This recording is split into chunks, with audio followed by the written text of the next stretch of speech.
হযরত ওমর রাদিয়াল্লাহু তাআলা তরবারি নিয়ে গেলেন। বোনের বাড়িতে যাওয়ার পরে দেখে বোন আল্লাহর কালাম তেলাওয়াত করতেছে। এবার দরজার মধ্যে আঘাত করলেন। বোন বুঝতে পেরেছে এটা অন্য কেউ নয়, আমার ভাই ওমর চলে আসছে। ওমরকে দেখার সঙ্গে সঙ্গে কোরআনের কপিগুলো লুকিয়ে রাখছে। এবার ওমর বলতেছেন, আমি বুঝতে পেরেছি তুমি নাকি ইসলাম গ্রহণ করেছো, তুমি নাকি মুসলমান হয়ে গিয়েছো। আজকের পর থেকে তুমি যদি মুহাম্মাদের দরবারে যাও, যদি কোরআন ত্যাগ না করো, তোমাকে দুনিয়ার থেকে বিদায় করে দেব, হত্যা করব।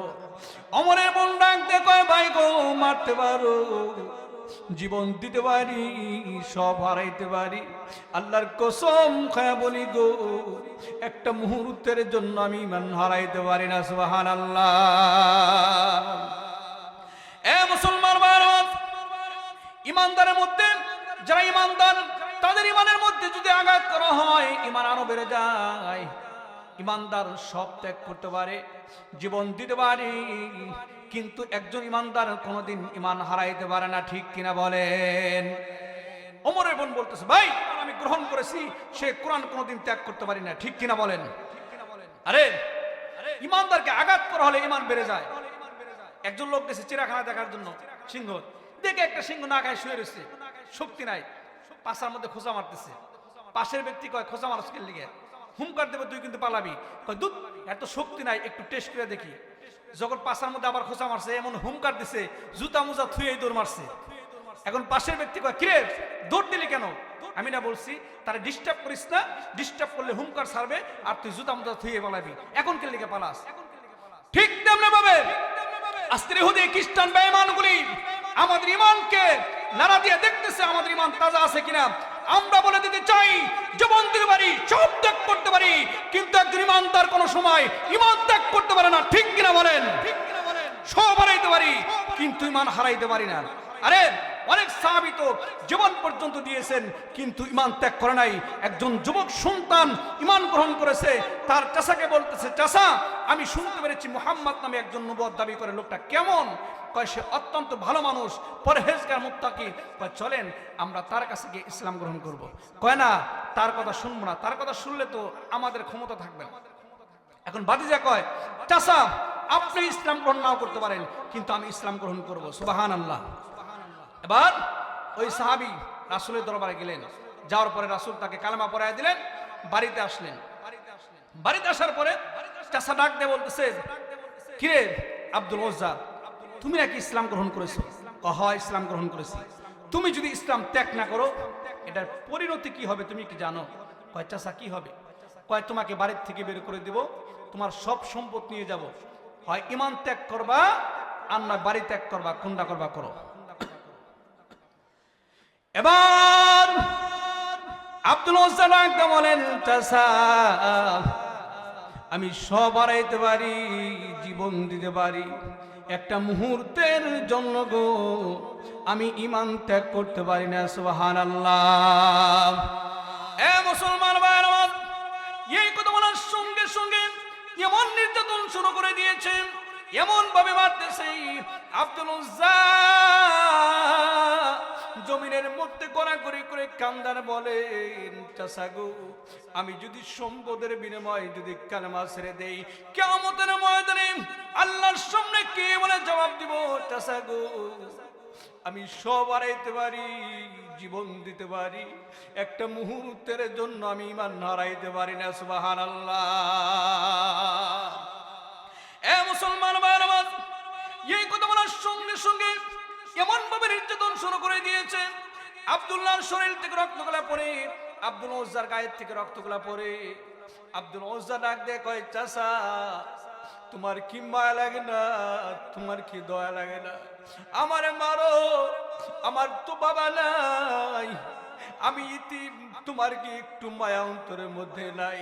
কিন্তু নিষ্ঠুর চাচা কয়, কালেমা ছাড়বি, তুই যদি কালেমা ছেড়ে দেস তোরে অনেক সম্পদ দিব, টাকা পয়সা দিব, কোনটা করবি কর। এবার আব্দুল উজ্জা ডাক দিয়ে কয়, চাচা আমি যদি আজকে সম্পদের বিনিময়ে যদি ঈমান হারাই, কিয়ামতের ময়দানে আল্লাহর সামনে কি বলে জবাব দিব?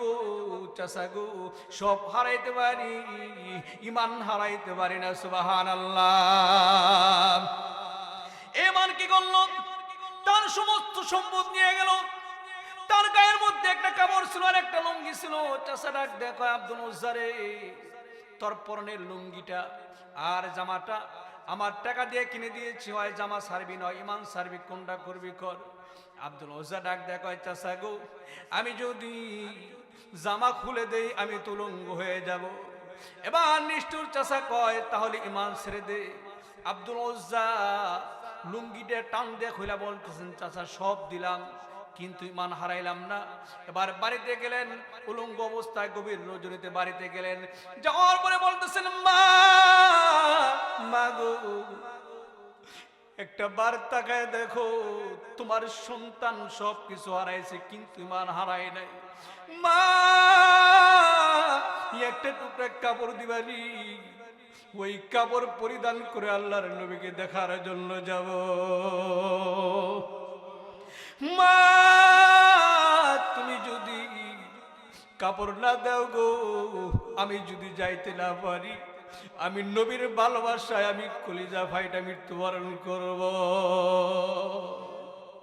আমার সাথে সবাই বলেন, ওহ মদিনার মাটি রে, তুই যে বহর খাটি রে, বলো ওহ মদিনার মাটি রে, তুই যে বহর খাটি রে, আমার নবীজির কারণে। ঠিক কিনা বলেন? ওহ মদিনার মাটি রে, তুই যে বহর খাটি রে, বলো ওহ মদিনার মাটি রে, তুই যে বহর খাটি রে, আমার নবীজির কারণে। নবী আছেন মদিনায়, এই মনটা শুধু যেতে চায়। একবার গেলেন নবীর রওজাতে, অন্তর ঠান্ডা হইয়া যাইব রে। আল্লাহু আকবার। একবার গেলেন নবীর রওজাতে, অন্তর ঠান্ডা হইয়া যাইব রে, আমার নবীজির কারণে। বলো মদিনার মাটি রে, তুই যে বহর খাটি রে, বলো মদিনার মাটি রে, তুই যে বহর খাটি রে, আমার নবীজির কারণে। নবী আছেন মদিনায়, এই মনটা শুধু যেতে চায়। একবার গেলেন নবীর রওজাতে, অন্তর ঠান্ডা হইয়া যাইব রে। একবার গেলেন নবীর রওজাতে, অন্তর ঠান্ডা হইয়া যাইব রে, আমার নবীজির কারণে। ঠিক কিনা বলেন? একটু তাকবীর দেন, নারে তাকবীর, নারে তাকবীর। ইসলামের শত্রুরা নারে তাকবীর। তাকবীর কেন দিলাম জানেন? একটা কারণ আছে। মনে করেন স্বামী আর স্ত্রী ঝগড়া লাগাইছে, স্বামী 50,000 টাকা বেতন পায়, স্ত্রী 50,000 টাকা বেতন পায়। এখন স্বামী কয় একটু মশারিটা টানায় দাও, স্ত্রী কয় সমান অধিকার। কি অধিকার? সমান অধিকার। তুমিও 50,000 টাকা পাও, আমিও পাই, অতএব তুমি একটু কষ্ট করে মশারি তুমি টানায় নাও। এখন স্বামী কয় ঠিক আছে, যে আগে কথা বলবে সে আগে মশারি টানাবে। এখন স্বামীও কথা কয় না, স্ত্রীও কথা কয় না। 1 ঘন্টা হয়ে গেছে, চোর পিছনের দিকে তাকায় দেখে, কিরে একজন আর একজনকে বলে, এই ওরা তো ঘুমায় গেছে, ভিতরে ঢুক। ভিতরে ঢুকে যা ছিল সব নিয়ে যাইতেছে, কেউ কিছু কয় না, কারণ কথা বললে মশারিটা নিতে হবে। ঠিক কিনা বলেন? কথা বললেই জেলে যাইতে হবে, এই জন্য অনেক হুজুর হক কথা বলে নাই, ঠিক কিনা বলেন? আমরা বলে দিতে চাই এক আল্লাহকে ভয় করি, পৃথিবীর কোন মানুষকে ভয় করি না, মৃত্যুবরণ করব আল্লাহর জন্য করব, ঠিক কিনা বলেন? এবার চোরে যখন সব কিছু নিয়ে গেছে, এখন স্ত্রী ডাক দেখো, স্বামী তাকায় দেখেন যা আসলে সব নিয়ে গেছে। বলেন তো সবিপুর পর্যন্ত নিয়ে গেছে, এখন চিল্লাচিল্লি করে কোনো লাভ আছে? আগে যদি মশারি না টানাইতো, ঝগড়া করতো, তারপরেও চোর কিন্তু ভিতরে যাইতো না, এই যাওয়া যাবে না, ঠিক কিনা বলেন? ঠিক আমরা যদি চুপ করে বসে থাকি, ইহুদি খ্রিস্টান নাসারা আমাদের ঈমানকে চুরি করে নিয়ে যাবে, ঠিক কিনা? এই জন্য বলে দিতে চাই, আমরা ঈমানদার, নবীর আশিক। আমার নবীকে গালি দিলে, ইসলামকে গালি দিলে, যেই জিহ্বা দিয়ে গালি দিবে সেই জিহ্বা টেনে ছেড়ে দেব, ঠিক কিনা বলেন? এই জন্য আমরা নবীর আশিক, আমরা সব ত্যাগ করতে পারি কিন্তু ঈমান ত্যাগ করতে পারি না, ঠিক কিনা? আজকে আশিকরা আমার সামনে যারা বসে আছেন তারা আশিক, আর যারা নবীর আলোচনা হইতেছে বলতেছে নবীকে ভালোবাসি, কিন্তু এখানে নাই। যারা দোকানে গল্প করতেছেন, ওই দিন নবী বলবে আমার আলোচনা হয়েছে তুমি শুনো নাই, তুমি বসে বসে গল্প করছো, উত্তর দিতে পারবো না। এই জন্য নবীর আশিককে দেখতে চাই, কে নবীকে ভালোবাসেন। যারা ভালোবাসেন এই প্যান্ডেলে আসেন, প্রমাণ হয়ে যাবে, ঠিক কিনা বলেন? আমরা কার আশিক বলেন? কার আশিক? নবীর আশিক। আল্লাহ পাক কবুল ও মঞ্জুর করেন, আমিন বলেন। বলতেছিলাম এখন মা সন্তানের চেহারার দিকে তাকায় দেখে কাপড় চোপড় নাই, শুধু রক্ত দেখা যায়। এই অবস্থা কেন হয়েছে? মা ইসলাম গ্রহণ করার কারণে আমি সব হারাইছি, আমার জামাটা পর্যন্ত হারাইছি, মাগো একটা কাপড় দিবানি? ওই কাপড় পরিধান করে বিশ্ব নবী রহমাতুল লিল আলামিনকে একটা নজর দেখার জন্য যাব। মা তুমি যদি কাপড় না দাও আর আমি যদি যাইতে না পারি, আমি কলিজা ফাইটা মৃত্যুবরণ করব। এবার জনম দখল ইমাম একটা কম্বল ছিল, ওই কম্বল 2 টুকরা করে, 1 টুকরা ঘরের ভিতরে রাখলেন আর 1 টুকরা সন্তানকে দিলেন। আব্দুল উজ্জা ওই 1 টুকরা কম্বল লজ্জা স্থানের মধ্যে পেঁয়াজ দিয়ে ধরে বিশ্বনবীর দরবারে গেলেন। আল্লাহর নবী মসজিদে নববীর মধ্যে সাহাবীদেরকে নিয়ে তালিম দিতেছিলেন। আল্লাহর নবী তাকায় দেখে শীতের মধ্যে দাঁড়াইতে পারে না, একজন যুবক সন্তান থরথর করে কাঁপতেছে। আমার নবী ঘরের ভিতর থেকে আসলেন, আসার পরে ওই সাহাবীকে বলতেছেন তোমার নাম কি, তোমার পরিচয় কি? সাহাবী ডাক দেয়, কয় ওগো নবীজি আপনি কি আমাকে চিনতে পারেন নাই? গো নবীজি আমি আপনার সাহাবী, আমার নাম ছিল আব্দুল উজ্জা, ইসলাম গ্রহণ করার কারণে আপনি আমার নাম দিয়েছেন আব্দুল্লাহ, আমি সেই আব্দুল্লাহ। আল্লাহর নবী চেহারার দিকে তাকায় কান্দের, কয় কিরে তুমি না বড় লোকের সন্তান ছিল, আজকে গায়ের মধ্যে কাপড় চোপড় দেখা যায় না, শুধু রক্ত দেখা যায়। আব্দুল উজ্জা ডাক দিয়ে কয় ওগো নবীজি ইসলাম গ্রহণ করার কারণে আমি সব হারাইছি, সম্পদ হারাইলাম, টাকা পয়সা হারাইলাম, আমি কিচ্ছু আনতে পারি নাই। আল্লাহর নবী কয় তোমার মনের মধ্যে কি আশা আছে বলো? সাহাবী ডাক দিয়ে কয় নবী গো দুনিয়ার সম্পদের মায়া নাই, আপনি বলেছেন যারা আল্লাহর জন্য জীবন দিবে, কোরআনের জন্য জীবন দিবে, তাদের দুনিয়াতে কোনো ভয় নাই, কবরে কোনো ভয় নাই। সুবহানাল্লাহ। লা খাউফুন আলাইহিম ওয়ালা হুম ইয়াহজানুন।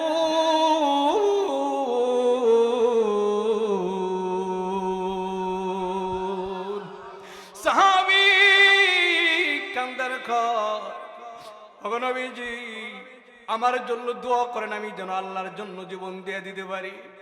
নবীজি আমার হাত তুলে কয় আল্লাহ, আল্লাহ গো তোমার একজন বান্দা যুবক সন্তান বাড়ি ঘর হারাইলো, সম্পদ হারাইলো, আল্লাহ তোমার এই বান্দা যুবক সন্তানকে কোনো কাফের যেন হত্যা না করতে পারে। সাহাবী কয় গো নবীজি আপনি কেন গো এই দোয়া করলেন, আমাকে শহীদ হওয়ার জন্য কেন দোয়া করলেন না? আল্লাহ নবী রাখতে কয় সাহাবী শুনো, তুমি যদি এমনিও মৃত্যুবরণ করো তারপরেও আল্লাহ রাব্বুল আমিন তোমাকে শহীদের সওয়াব দান করবে।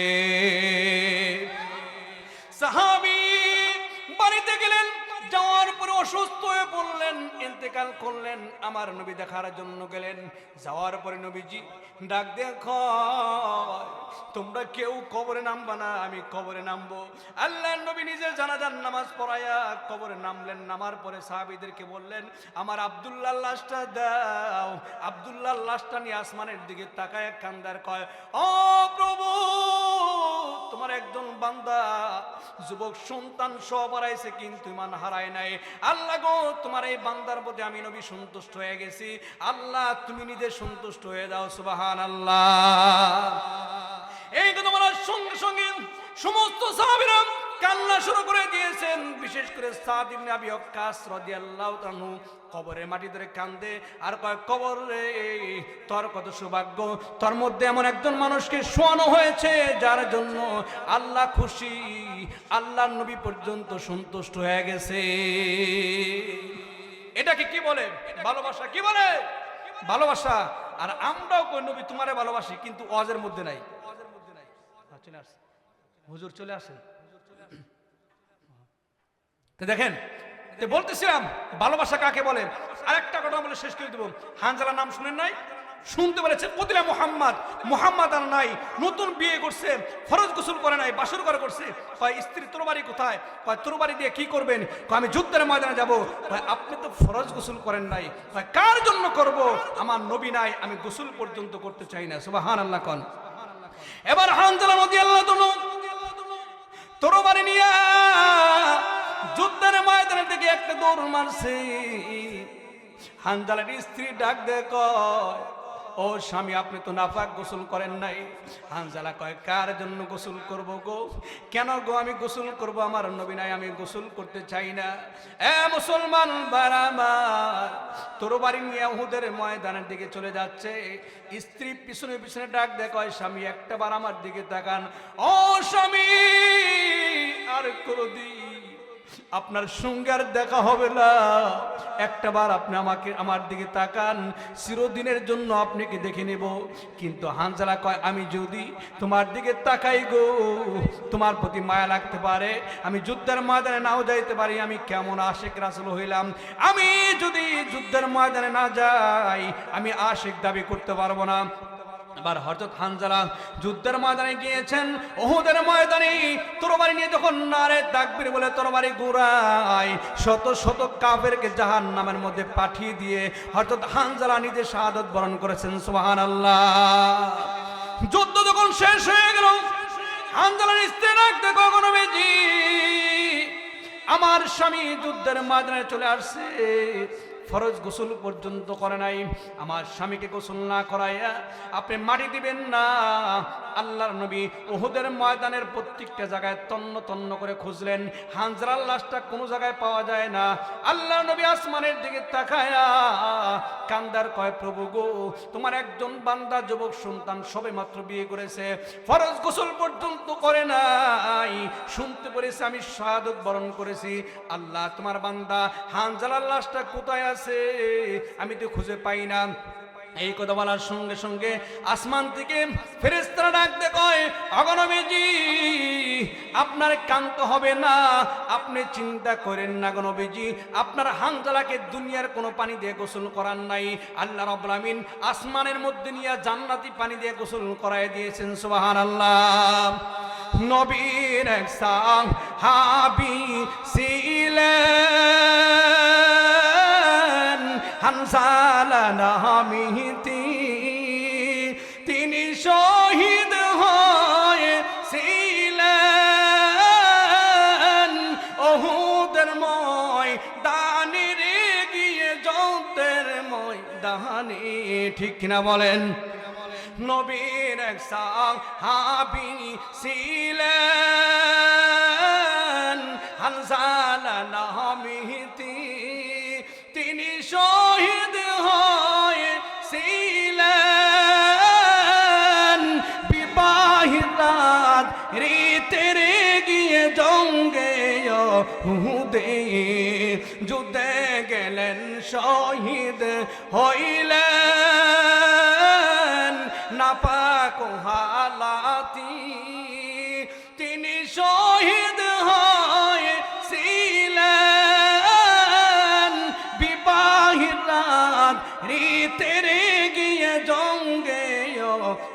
দে। আল্লাহু আকবার বলেন। দেখেন তারা সব হারাইছে কিন্তু রাসূলের ভালোবাসা হারায় নাই। আমরা কি রাসূলকে ভালোবাসতে চাই? কে কে চান হাত তুলে দেখান। আমরা চাই। তাইলে এখানে শেষ পর্যন্ত থাকবেন, এহাতুন থাকবেন। হ্যাঁ, এখন যদি কেউ চলে যান, আজরাইল একটু দেখে রাখেন, বুঝেন নাই? এই জন্য কেউ যাবেন না ভাই। আমরা হযরত চলে আসেন, উম্মত দাবি করতেছি। যদি কয় এই তুমি আশেক দাবি করো, তাহলে ওই সিনাবাহ মসজিদে বয়ান হয়েছে, তুমি বয়ানে যাও নাই, তুমি কিসের আশেক? আশেকের রাসূল বয় আছে? হ্যাঁ, একটা উদাহরণ দেই তো। স্বামী, একটা মহিলা খুব কয় স্বামী তোমারে ভালোবাসি, কলিজার টুকরা, জানের জান, আই লাভ ইউ, তোমারে ভালোবাসি। কয় আমারে ভালোবাসো, তাহলে একটু ওজুর পানি দাও। কয় তুমি কষ্ট করে ওজুর পানি নিয়ে ওজু করো। কয় স্বামী তোমারে খুব ভালোবাসি। কয় তাহলে একটু ভাতটা বাইরে দাও। কয় তুমি নিজে ভাত বাইরে খাও, কাজ একটাও করে না। এখন রাত 12টার পরে কয় স্বামী তোমারে ভালোবাসি, চুলের মুঠি ধরে কয় আয় তোর ভালোবাসা বাসায়, ঠিক মতো একটা মাইরে দিছে। ঠিক কিনা বলেন? এই মহিলা শুধু ভালোবাসার গান গাইছে কিন্তু মাগার একটা কাজও করে নাই। আর একটা মহিলা স্বামী খেতে কাজ করতে গেছে, কাজ করে বাড়িতে আসছে, আসার পরে স্ত্রী কি করলেন? ওজুর পানি দিলেন, ওজু শেষ খাবার দিলেন, খাওয়া শেষ বিছনা রেডি। ভালোবাসার কথা কয় নাই কিন্তু বুঝাইয়া দিছে স্বামী তোমারে ভালোবাসি। ঠিক কিনা বলেন? আমরা যারা কই নবী তোমারে খুব ভালোবাসি, আহারে কলিজার টুকরা, কিন্তু সিনাবাহ মসজিদে বয়ান হয়েছে, বয়ানে আসি নাই, দোকানে বসে চা খাইছি আর গল্প করছি আর সিনেমা দেখছি। এই আশিকের রাসূল দাবি করে লাভ নাই। ঠিক কিনা? আশিকের রাসূল তারাই যারা এই এখানে বসছেন, আমার পাশে যারা বসে আছেন, তারা আশিকের রাসূল। তারা বলতে পারবে নবী তোমার আলোচনা হয়েছে, আমরা ছিলাম কষ্ট করে বসেছিলাম, সেদিন বলতে পারবেন। ঠিক কিনা বলেন? খালি মুখে বললে চলবে না, নবীর আলোচনা হয়, আমি আর আপনি আসি না, এই আশিক রাসূল বলে লাভ নাই।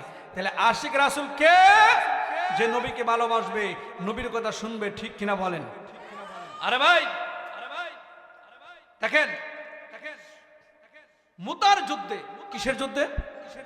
মুতার যুদ্ধে 3000 সাহাবীকে আল্লাহর নবী বললেন তোমরা কি 1 লক্ষ কাফেরের বিরুদ্ধে যুদ্ধ করতে পারবা? তখন 3000 সাহাবী বললেন কেন পারবো না, তাম পৃথিবীর সমস্ত বেঈমানদের বিরুদ্ধে আমরা যুদ্ধ করব। সুবহানাল্লাহ কোন। এই যুদ্ধে আল্লাহর নবী 3 জন সাহাবীকে সেনাপতির দায়িত্ব দিলেন। কয়জন সাহাবী? 3 জন। একজন রাসূলের পালক সন্তান যায়েদ বিন হারেস রাদিয়াল্লাহু আনহু, আর একজন সাহাবী রাসূলের আপন চাচাতো ভাই জাফর বিন আবি তালেব, আর একজন সাহাবী আব্দুল্লাহ বিন রাওহা। এই 3 জনকে সেনাপতির দায়িত্ব দিলেন। আল্লাহ নবী কয় এই যায়েদ তুমি কি সেনাপতির দায়িত্ব পালন করবে? কয় কেন করব না, আপনি আমার নবী, অবশ্যই করব। কয় তুমি চলে যাও। এবার আল্লাহর নবী বললেন এ জাফর দ্বিতীয় সেনাপতির দায়িত্ব পালন করবে তুমি, তুমি কি রাজি আছো? হযরত জাফর কয় ওগো নবীজি আপনি বলার পরে আমি কেন না করব? আমি আপনাকে আমার জীবনের চাইতে সব কিছুর চাইতে আমি ভালোবাসি। আল্লাহ নবী হযরত জাফরকে বললেন যাও তুমি তোমার ছেলে সন্তানের কাছ থেকে চিরদিনের জন্য বিদায় নিয়ে আসো, কারণ তুমি যুদ্ধের ময়দানে শাহাদাত বরণ করবে। হযরত জাফর যখন বাড়িতে গেলেন, যাওয়ার পরে স্ত্রীকে বললেন প্রাণের স্ত্রী আমি যুদ্ধের ময়দানে চলে যাব, আমার জন্য দোয়া করবা, আমি শাহাদাত বরণ করব। আল্লাহর নবী নিজে বলেছেন। এবার সন্তানদেরকে বললেন তোমরাও আমার জন্য দোয়া করবা। এই কথা বলার সঙ্গে সঙ্গে জাফরের স্ত্রী দুটো হাত উত্তোলন করে বলতেছেন প্রভু গো আমার স্বামী যুদ্ধের ময়দানে যাবে, আল্লাহ আমার স্বামীকে ওই যুদ্ধের ময়দান থেকে আবার ফিরাইয়া বাড়িতে নিয়ে আসবা। এই কথা বলার সঙ্গে সঙ্গে হযরত জাফর তরবারি বের করে তরবারির উল্টা বের দিয়ে মৃদুভাবে আঘাত করলেন। করার পরে বললেন প্রাণের স্ত্রী শুনো, আজকে তুমি যতই দোয়া করো না কেন, কারণ তোমার দোয়া কবুল করা হবে না। আল্লাহর নবী নিজে আমার জন্য দোয়া করেছেন, আমি শাহাদাত বরণ করব। হযরত জাফর যুদ্ধের ময়দানের দিকে চলে যাচ্ছে। ছোট্ট ছোট্ট বাচ্চাগুলি আব্বা আব্বা বলে কান্দে। হযরত জাফর একটাবার তাকায় নাই। স্ত্রী ডাক দেখো, স্বামী গো, আগো স্বামী, একটাবার আপনি আমার দিকে তাকান। কিন্তু জাফর তাকান নাই, যুদ্ধের ময়দানে চলে গেলেন, মুতার যুদ্ধের দিকে। আল্লাহর নবী আরেকজন সাহাবী আব্দুল্লাহ বিন রাওহাকে বললেন, এ আব্দুল্লাহ বিন রাওহা, হযরত জাফর শাহাদাত বরণ করার পরে তুমি সেনাপতির দায়িত্ব পালন করবে। যাও, তুমি তোমার স্ত্রীর কাছ থেকে চিরদিনের জন্য বিদায় নিয়ে আসো। আব্দুল্লাহ বিন রাওহা বাড়িতে গেলেন, যাওয়ার পরে স্ত্রীকে বললেন, প্রাণীর স্ত্রী, আমার জন্য দোয়া করবা, আমি যুদ্ধের ময়দানে যাব।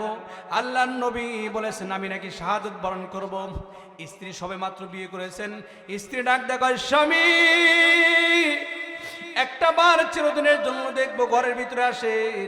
কিন্তু আব্দুল্লাহ বিন রাওহা বললেন, আমি যদি ঘরের ভিতরে যাই তোমার প্রতি মায়া লাগবে, যদি যুদ্ধের ময়দানে না যাই তাহলে আশিক রাসূল আমি দাবি করতে পারবো না। এই দিন আজান সাহাবী যুদ্ধের ময়দানে গেলেন, তুমুল বেগে যুদ্ধ শুরু হয়ে গেল। এক পর্যায়ে হযরত যায়েদ যখন শহীদ হয়ে গেলেন, এবার জাফর বিন আবি তালেব ওই কালেমার পতাকা, এক হাত দিয়ে কালেমার পতাকা ধরে আছেন, আর এক হাত দিয়ে তরবারি দিয়ে এরকম ভাবে তরবারি ঘোরায়, নারে তাকবীর বলে যখন তরবারি ঘোরায়, শত শত কাফেরকে জাহান্নামের মধ্যে পাঠিয়ে দিলেন। এক পর্যায়ে কাফেররা চিন্তা করলো, কার জন্য যুদ্ধের ময়দানে আমরা পরাজয় বরণ করতেছি, লোকটাকে তাকায় দেখে আর কেউ নয়, হযরত জাফর রাদিয়াল্লাহু তাআলা। একজন কাফের কি করলো, বল্লম দিয়া পিছন দিক থেকে যখন আঘাত করলো, করার সঙ্গে সঙ্গে জাফর জমিনের মধ্যে পড়ে গেলেন। পড়ে যাওয়ার পরে হযরত জাফরকে একটা পাও শহীদ করে দেওয়া হলো, তারপরে আবার দ্বিতীয় পাও শহীদ করে দিল, এবার ডান হাত শহীদ করে দিল, বাম হাত শহীদ করে দিল। দেওয়ার পরে হযরত জাফর ডাক দিয়ে বললেন, পাশের সাহাবীকে ডাক দিয়ে বললেন, ও নবীর সাহাবী, আমি শহীদ হয়ে যাচ্ছি, আমার নাকের মধ্যে জান্নাতের ঘ্রাণ চলে আসতেছে। নবীর সাহাবী, তুমি আমার নবীকে বলিও যে আপনার সাহাবী শহীদ হয়ে গেছে, কিন্তু কালেমার পতাকা জমিনের মধ্যে পড়তে দেয় নাই। সুবহানাল্লাহ। হযরত আবু উবাইদা বলেন, আমি যখন যুদ্ধের ময়দানে গেলাম, আমি যাওয়ার পরে যুদ্ধ যখন শেষ হয়ে গেল, আমি জাফরের দিকে তাকায় দেখি হযরত জাফরের পা একদিকে পড়ে আছে, ডান পা একদিকে পড়ে আছে, বাম পা একদিকে পড়ে আছে, মাথা একদিকে পড়ে আছে, এরকম ছিন্ন বিচ্ছিন্ন হয়ে বিভিন্ন জায়গায় পড়ে আছে। আমি জাফরের হাত এক জায়গায় করলাম, পা এক জায়গায় করলাম, করার পরে যখন মাটি দিলাম, দেওয়ার পরে রাত্রে যখন ঘুমায় যাই, আমি স্বপ্নে জাফরকে ডাক দেখো, জাফর রে, আল্লাহ রাব্বুল আমিন তোমার সঙ্গে কি ব্যবহার করেছে? কয়, ও নবীর সাহাবী হযরত আবু উবাইদা, শোনো, আল্লাহ রাব্বুল আমিন আমাকে জান্নাতের মধ্যে দুইটা হাতের মধ্যে জান্নাতের পাকা লাগিয়ে দিয়েছে। সুবহানাল্লাহ। কয়, আর কি দিয়েছে বলো? কয়, আমি আল্লাহর কাছে যা চেয়েছি সব দিয়েছে, আমাকে জান্নাত দিয়েছে। আমি বললাম, প্রভু গো, আমি সব পেয়েছি। আল্লাহ ডাক দেয়, কয়, জাফর আর কি চাও?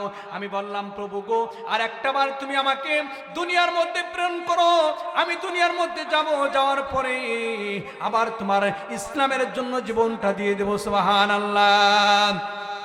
আল্লাহ তাআলা বলেন, ওয়ালা তাকুলু লিমান ইউকতালু ফি সাবিলিল্লাহি আমওয়াত বাল আহইয়াউ ওয়ালাকিন লা তাশউরুন। আল্লাহ পাক বলেন, যারা আমার জন্য জীবন দিবি, কোরআনের জন্য জীবন দিবি, আমার নবীর জন্য জীবন দিবি, তাদের কবরে কোনো ভয় নাই, দুনিয়াতে কোনো ভয় নাই, তাদেরকে মৃত্যু বলিও না, আমি আল্লাহ তাদেরকে কবরের মধ্যে জান্নাতের খাবার খাওয়ায় দেই। সুবহানাল্লাহ। এই জন্য কাকে ভালোবাসবেন বলেন? নবীকে। কাকে? নবীকে যদি ভালোবাসতে পারেন, নবীর জন্য যদি জীবন দিতে পারেন, দুনিয়াতে শান্তি পাইবেন, মৃত্যুর পরে শান্তি পাবেন। ঠিক কিনা বলেন? শান্তি কোথায় আছে? নবীর ভালোবাসার মধ্যে। কিসের মধ্যে? এই জন্য বলেন, টাকা পয়সায় শান্তি মিলে না রে, শান্তি কোন জায়গায়, ঠিক কিনা বলেন? টাকা পয়সায় শান্তি মিলে না রে, শান্তি কোন জায়গায়? কবরে যদি শান্তি পাইতে চাও, হারাম খানা সাইরা দিয়ে তোমরা হালাল খাইবার খাও, ঠিক কিনা বলেন?